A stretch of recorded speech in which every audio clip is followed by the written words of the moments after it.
अस्सलाम वालेकुम। गपशप में खुश आमदेद। मियाँ साहब के फायदा आता है जी। ए यूट्यूब वो कहते हैं जी रोज़ करो, इतवार का दिन था आज तो छुट्टी कर लेने देते। खान साहब अब ये काम शुरू किया है तो इसको कहीं तोड़ तो पहुँचाना है कि नहीं पहुँचाना है। वो मतलब फिर ज़ाहिर है कुछ ना कुछ खोना भी पड़ता है कुछ पाने के लिए। अब आपने यूट्यूब में अगर वो लेने हैं, वो सब्सक्राइबर लेने हैं और घंटे बढ़ाने हैं तो फिर तो ਤੁਹਾਨੂੰ ਇਹ ਕੰਮ करना पएगा। तो बाकी फिर वरना जो उसी तनख्वाह से काम करो जिस ते पहले कर रहे सो। नहीं तो वो तो चलो यहाँ तक तो हो जाए, लेकिन वो अहबाब ये कह रहे हैं कि भाईजान ये एक से काम नहीं चलेगा, आपको हर 4 घंटे बाद या 6 घंटे बाद जो है अपने जो भी आपके फॉलोअर्स हैं उनको अपडेट रखना पड़ेगा। अपडेट तो हमारा तो हम लोग तो देखें, वो जो दोस्त कह रहे हैं ना वो तो वीलॉगर है ना, हमारा तो चैनल है। हम तो अपने चैनल के ऊपर एक छोटा सा प्रोग्राम कर रहे हैं।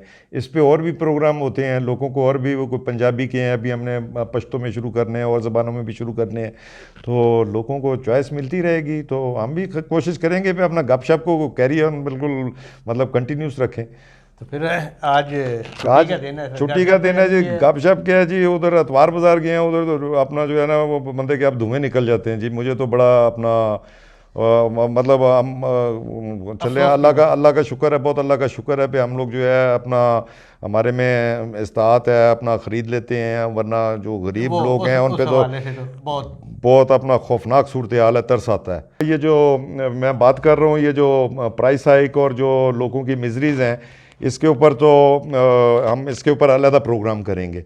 मगर आज तो कोई लाइटर सा कोई गुफ्तगू अपना कोई करना चाह रहे थे, कोई अपना कोई सियासी लोग भी ज़रा पसंद करते हैं पॉलिटिकल गुफ्तगू हो, थोड़ी सी पीछे पीछे हिस्टोरिक बैकग्राउंड हो। तो इसमें देखिए इस वक्त जो सबसे बढ़िया सिचुएशन चल रही है। प्रोग्राम शुरू ना कर लूँ पहले? शुरू नहीं किया जाए, मेरा ख्याल है नहीं किया शुरू नहीं किया जी। हाँ, बिस्मिल्लाहिर्रहमानिर्रहीम। सबसे पहले तो मैं अपने नाज़रीन से रिक्वेस्ट करूंगा हमारे चैनल को सब्सक्राइब भी कर लें, और इसके साथ साथ जो बेल आइकन है जिसे घंटी और टल्ली भी कहा जाता है, इसका बटन एक दफ़ा ज़रूर प्रेस कर दें ताकि आपको हमारे वीलॉग देखने के लिए बर वक्त मिल सकें। तो जी खान साहब, अच्छा आजकल हर जो है ना ज़्यादा हमेशा अब तो ज़ेर बहस ही इस्टेब्लिशमेंट है कि जिसका किरदार क्या है और किरदार क्या रहा वो तो सब कुछ सामने आ गया, लेकिन अब क्या कर रही है। और इमरान खान साहब भी अपीलें कर रहे हैं मुलाकातों के लिए, और वो गिले कर रहे हैं कि जी मुझसे मिलना ही नहीं चाहते। तो मैंने किसी दोस्त से पूछा कि यार इसका क्या मतलब है। उसने कहा जी इसका ये मतलब है कि हाफिज़ साहब ने साफ जवाब दे दिया, और उसका उनका जो महकमा है वो कहते हैं जी हम अपना काम करेंगे। वो क्या गाना है, मुझसे पहली सी मोहब्बत है मेरे महबूब, मेरे से पहली सी मोहब्बत मेरे महबूब ना मांग। तो नहीं भी इल्ज़ाम तो फिर भी लग रहे हैं कि तो हम कैसे। उसने कहा जी ये अभी कोई पॉलिटिकल मनोवरिंग नहीं हो रही, हालात जो है जिस तरह चल रहे हैं ये इन पे छोड़ दिए गए हैं। पॉलिटिशियन अपने मामलात ख़ुद देखें, और अदलिया भी अगर जो कुछ कर रही है तो उसे भी कोई सपोर्ट नहीं मिलेगी, उसे ख़ुद अच्छा बुरे का उसे ख़ुद फेस करना पड़ेगा। उन्होंने सिर्फ मुझे इतना कहा है कि अगर कुछ हो रहा होता अगर उस तरफ से, तो आप मौलाना ताहिर अल कादरी को पाकिस्तान में देखते, पाकिस्तान वो कनाडा से आ चुके होते। फिर दूसरा उन्होंने कहा जी वो खैर उनसे तुम्हारे बड़े अच्छे मरासम है, मोहम्मद अली दुरानी काफ़ी अरसे से वो बावलपुर में बैठे हैं कि वो भी अब पॉलिटिकल एक्टिविटी नहीं कर रहे। तो आप इन दोनों असहाब जो हैं ये बड़े इंपॉर्टेंट लोग हैं, ये जब अगर कोई पॉलिटिकल एक्टिविटी करते कि नज़र आएंगे तो फिर आप समझ जाइए मेरा ख्याल 1-1.5 साल बाद नज़र आएंगे। क्या 1.5 साल बाद? क्या मतलब अभी आर्मी चीफ नए नए आए हैं ना, तो मतलब जब 1.5 साल हो जाएगा फिर नहीं, शायद नहीं, कोई नहीं, एक्टिविटी नहीं, शुरू होए। नहीं, ऐसा ही होता है वैसे नहीं, अमूमन, मैंने तो देखा है। नहीं, अगर आपको याद हो ना जो आर्मी की उनकी जो DG ISPR उन सब की जो एक प्रेस कॉन्फ्रेंस थी, तो उन्होंने ये कहा था कि ये जो फैसला किया गया है ना ये उस फोरम पे किया गया है, उन अफसरान के फोरम पे किया गया है जो आइंदा 15-20 साल जिन्होंने आगे बढ़ना है और इस मुल्क की अपना महकमे की कमान संभालनी है। तो ना फ़र्द वाहिद जो है अब वो शायद इस तरह बड़े पे, क्योंकि 75 साल खेल लिया ना, देख लिया। गवर्नर सिंध भी लग गया MQM का, MQM भी सारी इकट्ठी हो गई। ये सारा अपना न्यूट्रल ही हो रहा है ना काम। हाँ जी, न्यूट्रलाइज हो रहा है बल्कि। नहीं तो मुझे उनका वो बड़ा लगे ये बात कि यार इनका ये बात ठीक कह रहे हैं कि आपको अगर याद होगा कि 12 अक्टूबर 99 को जिस दिन हुकूमत का तख्ता उल्टा था उस दिन अखबारात में मौलाना ताहिर अल कादरी की खबरें शाया हुई थी कि जनाब जनरल मुशर्रफ के साथ अगर करके दिखाएं जहांगीर करामत की तरह का, तो फिर देखें क्या होगा। और वो शाम को हो गया। वो हमने भी जारी की थी न्यूज़ एजेंसी से। उस दिन तो ऑनलाइन की न्यूज़ एजेंसी वो तो फिर लॉन्च हुई थी ना। हाँ वो हुई थी, मगर उससे पहले हम लोग वो अपना टेस्ट ट्रायल कर रहे थे ना, तो एक्टिव तो थे ना। जी तारुल कादरी साहब भी लॉन्च हुए थे, हाँ, आप भी इकट्ठे लॉन्च हुए थे। लॉन्च हुए थे ना। तो तारुल कादरी साहब ने जनाब वहाँ लाहौर में प्रेस क्लब में प्रेस कॉन्फ्रेंस का मैसेज भेज दिया 7 बजे। वहाँ पे मीडिया कोई खबर पता ही नहीं चल रही थी। अब जैसे ही वो हाल में आए हैं, कुर्सी पे बैठने लगे हैं, तो उनके एकदम उनके फ़ोन पे घंटी बजती है। तो उनके स्टाफ का बंदा कहता है कि जी वो जनरल साहब का फ़ोन है। तो वो माजरत करके साइड पे चले जाते हैं और फ़ोन सुनना शुरू कर देते हैं।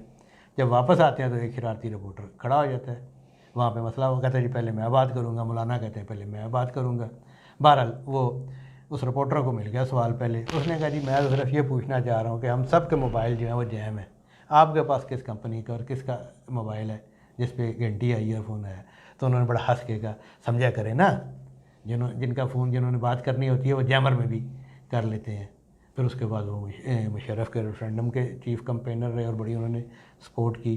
फिर दोबारा उनकी एंट्री होती है नवाज शरीफ के दौर में, लेकिन वो उस वक्त होती है जब इस्टेब्लिशमेंट उनके ख़िलाफ़ मामला कर रही होती है। फिर 2018 में भी यही सारा कुछ होता है।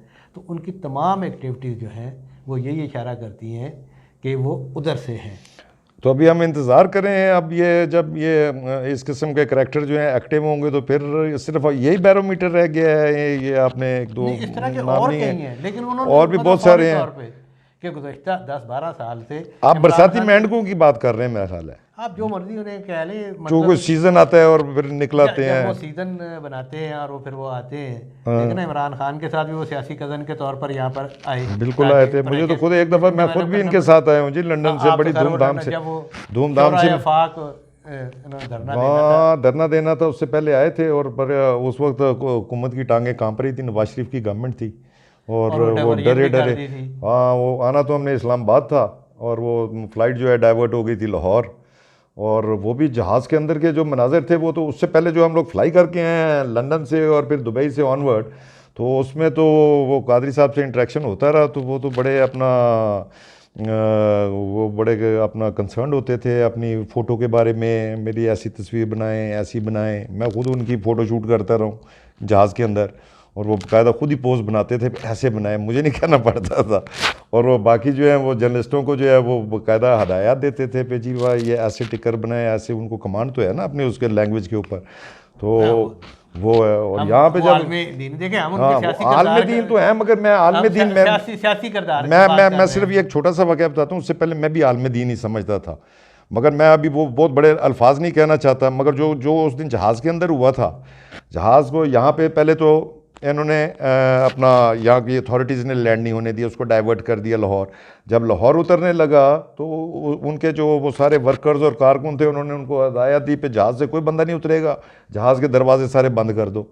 सारे दरवाजे खोलने ही नहीं दिए इन्होंने जहाज़ के दरवाजे, जब तक कोई इनका फ़लाना फ़लाना बंदा ना आ जाए। डिमांड कर रहे थे फ़लाना आके मेरे से मुज़ाकरात करे फिर मैं जहाज़ से उतरूँगा। मैंने तो इसमें सुप्रीम कोर्ट में बाकायदा जो है मैंने एप्लीकेशन फ़ाइल की थी भाई ये इनके ऊपर जो है टेररिज्म का केस होना चाहिए, हाईजैकिंग का केस होना चाहिए। वो मुशर्रफ ने तो हाईजैकिंग का केस बना दिया था नवाज शरीफ के ऊपर, असल हाईजैकिंग तो इन्होंने की थी जहाज़ की। और उसके बाद जो है आके ऐसे दंदनाते फिरते थे, बाद में धरना देते रहे। वो जाहिर है उनको आशीर्वाद हासिल थी। जब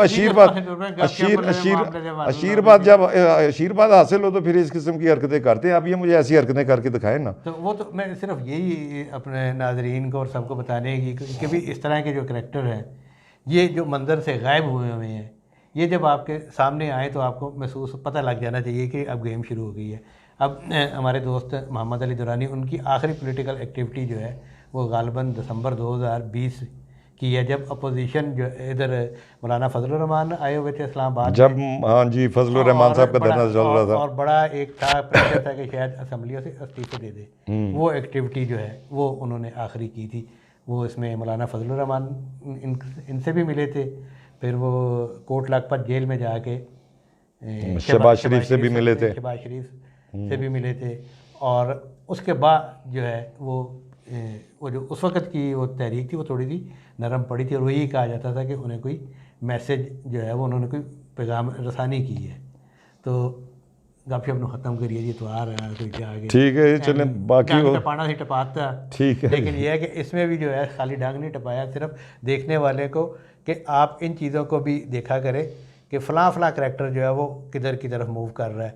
तो आइंदा आने वाले दिनों में और भी कई करैक्टर आपको बताएंगे कि आपको उनकी हरकयात पर नज़र रखना होगी कि जनाब वो क्या कह रहा है और किधर मूव कर रहा है। आप सब समझ जाएंगे, आपको किसी तजरियाकार हो किसी की ज़रूरत नहीं होगी सुनने के लिए। इसके साथ ही हमें इजाज़त दीजिए। अल्लाह हाफ़िज़। अल्लाह हाफिज़।